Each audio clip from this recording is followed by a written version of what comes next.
Proszę Państwa, proszę docenić mój wkład w odkrywanie nowych, ciekawych maszyn. W tym konkretnie przypadku 125, ponieważ witam Was z pokładu Kowe R125. Czyli zakładając, że 400 była harpaganem terenowym, 800 była wyjadaczem Enduro Adventure, no to zakładam, że 125 będzie dobrym, małym, sprytnym pomykaczem. Jak będzie w rzeczywistości, nie wiem. Pogoda nie zachęca do jazdy.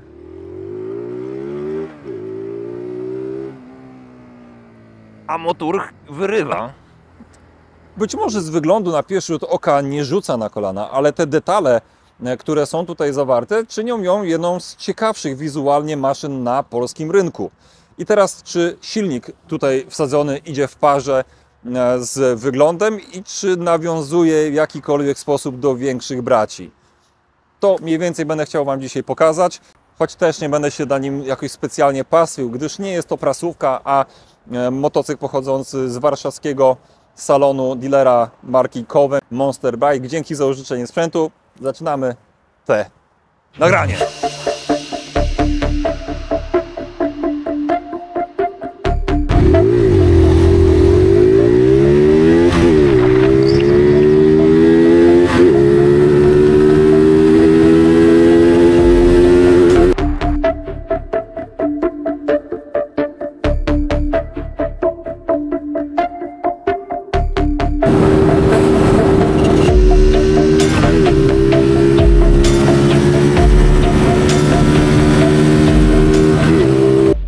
Spójrzcie na niego, on nie jest jakiś mega krzykliwy, ale z drugiej strony te detale powodują, że naprawdę może się podobać.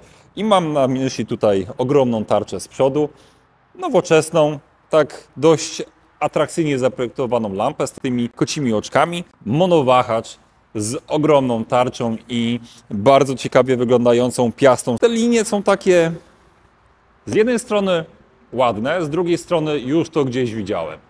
A gdzie?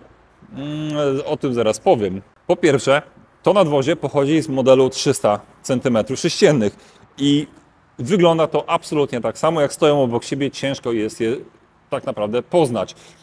Jak usiądziemy, no to po wadze, troszkę inny wydech, mamy te napisy 125, ale one są tak mało widoczne i czytelne, że ciężko będzie się zorientować. Najlepiej widocznym oznaczeniem 125 jest tak naprawdę oznaczenie na tylnej feldze. Znaczy, w sumie na przedniej też. I zazwyczaj, jeśli nadwozie jest produkowane pod większy silnik, to też jest obarczone pewną konsekwencją, a mianowicie masą pojazdu wyższą, która o ile w 300 dawałaby radę, no to w 125 te ciężkie nadwozie po prostu będzie sobie już ciężej radziło z małą mocą silnika, ze stosunkowo małą mocą silnika. Na szczęście to jest Kowe i przynajmniej w tym są konsekwentni, że wszystkie maszyny, które pokazują, są ewidentnie liderami, jeśli chodzi o masę pojazdu. Nie inaczej jest też tutaj. Mamy coś około 140 kg masy na mokro. Biorąc pod uwagę wielkość tarczy, ten solidny wahacz z tyłu i 15-konny dość żwawy silniczek, też znany nam z innych maszyn, to jest całkiem niezły wynik. Jeśli chodzi o silniczek, to nie mogę powiedzieć, że jest to konstrukcja własna Kowe. Tak naprawdę Kowe niewiele produkuje, jak się przyjrzeć generalnie tej marce, bo każda jedna maszyna w ich ofercie to silniki pochodzące z jakiejś fabryki większej, która się zajmuje czysto produkcją silników. I co najlepsze, najważniejsze w tym wszystkim, to każda z maszyn ma przynajmniej dostarczony silnik od naprawdę solidnego dostawcy. Jest to m.in. Longines, Zongshen czy CF Moto. Na chwilę obecną trzech największych graczy na rynku, można powiedzieć. I tutaj mamy silnik Hondy CB125 albo CBR-ki 125. Kopia, licencja, ciężko jest mi powiedzieć. Domyślam się, że to jest wynik faktów współpracy Japończyków z Chińczykami.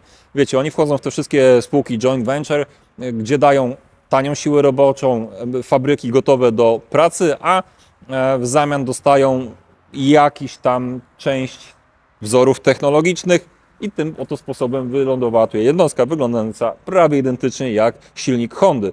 I co dość istotne, no podobnie też chodzi. Wspomniałem o fabryce Longines i o pewnych podobieństwach do innych chińskich maszyn i nie da się tutaj ukryć jakby wspólnych korzeni z Vodgem R125, a przynajmniej takie odnoszę wrażenie, bo jak się siedzi na nim, bardzo mocno te dwie maszyny się przypominają. Ukształtowanie zbiornika, ta górna osłona, wydaje mi się, że mógłbym 1 do 1 przeszczepić właśnie z Vodga. Oczywiście mogę się mylić, albo moje oczy mogą przekamywać, ale jest podobnie, siedzi się na nim podobnie. Silnik zakładam, że wychodzi dokładnie z tej samej fabryki. Jest to taka sama jednostka napędowa, choć troszkę inaczej zastopniowana i nie wiem, z czego to wynika, czy to jest kwestia napędu tutaj zastosowanego, dobranych przełożeń, czy po prostu mapy, którą Kowe jako finalny producent sobie sam dostosowywał, nie wiem. Z drugiej strony mam też motocykl z przebiegiem niespełna 300 km, więc jeszcze świeży. Vodga miałem w pełni dotartego, więc mogłem sobie tam pozwolić na dużo więcej. I jak się na nim jeździ? Powiem tak, na trasę 100 utrzymuje bez większego problemu na 5. biegu, gdzie się rozpędzi gdzieś tam pod granicę 108-109 km na godzinę, przynajmniej patrząc na licznik. Niemniej jednak jest to jeden z nielicznych motocykli, na którym siedzę, i jestem w stanie stwierdzić, że ta prędkość na liczniku jest realna, mimo że nie mierzyłem dzisiaj prędkości chociażby telefonem i GPS-em, co też nie jest w pełni przecież miarodajne, ale wydaje mi się, że bez najmniejszego problemu to, jak wyprzedzałem inne samochody czy tiry, przy tej setce bardzo dziarsko to się działo. 6 wydaje mi się, że w Vodgu była mocniejsza, tutaj działa bardziej jako nadbieg, ale też dzisiaj pogoda jest wyjątkowo słaba i dość mocno wieje, co przy moich 2 metrach wzrostu, wiecie, stanowi dość duży opór aerodynamiczny i na 6 biegu faktycznie się męczy.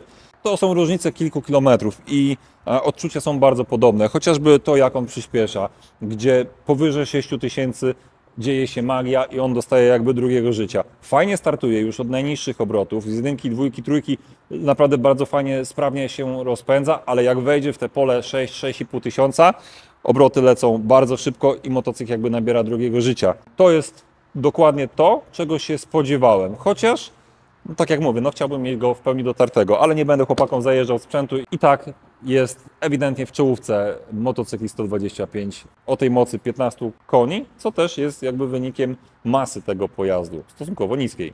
Dobra, pierwsze odwinięcie już mi się podoba. Chyba będzie całkiem nie najgorzej, byleby nie padało.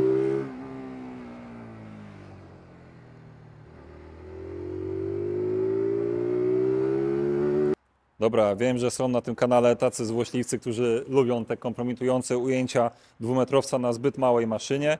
No to proszę ja Was bardzo, tak oto wygląda duży człowiek na małym motorku. Czuję się, jakbym siedział na większości sportów o różnej pojemności, niekoniecznie 125. Wcale nie jest tak źle. My dwumetrowcy mamy z tym problem, ale jak już tutaj siedzę, to powiem Wam szczerze, że wbrew pozorom, przynajmniej górna część ciała nie ma tak źle. Wydaje mi się, troszkę nie doszacowali tutaj wyświetlacza, który jest po prostu taki zbyt byle jaki. Dobra, fascynuje mnie ta kontrolka ABS-u z 2 kółkami. Używając logiki marki Kowe, wychodzi na to, że ten ABS mogę w jakiś tam sposób wyłączyć, czy o co chodzi? Mam przycisk Mode, który kompletnie nie mam pojęcia, do czego służy, więc co tu się robi? Tu możemy zmienić tripa, sam się wygasza ekran, to fajnie. No i co? I tyle? A co robi Mode? Nic specjalnego.